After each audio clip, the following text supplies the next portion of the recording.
Panvel railway पोलिसांनी railway प्रवाशांच्या बॅगा आणि मौल्यवान ऐवज चोरी करणाऱ्या एका सराईत चोरट्याला अटक करत त्याच्याकडून तब्बल 26,31,068 रुपये किमतीचे सोन्या चांदीचे दागिने जप्त केले आहेत।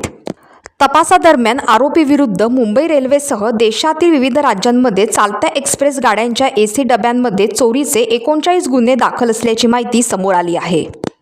पोलिसांच्या चौकशीत आरोपीने रेल्वे प्रवाशांच्या बॅगा चोरून हे दागिने पळविल्याची कबुली दिली। आरोपीची ओळख रघु सुमन खोसला, वय 41, राहणार लोणी देहात, गाझियाबाद, उत्तर प्रदेश, मूळ गाव पंजाब अशी पटली। आरोपीला पुढील तपासासाठी कोकण रेल्वे पोलिसांच्या ताब्यात देण्यात आले असून या प्रकरणाचा अधिक तपास सुरू आहे। टाइम्स डिजिटलला लाईक करा, शेअर करा, सबस्क्राईब करा आणि बेल आयकॉन दाबायला विसरू नका। Times digital.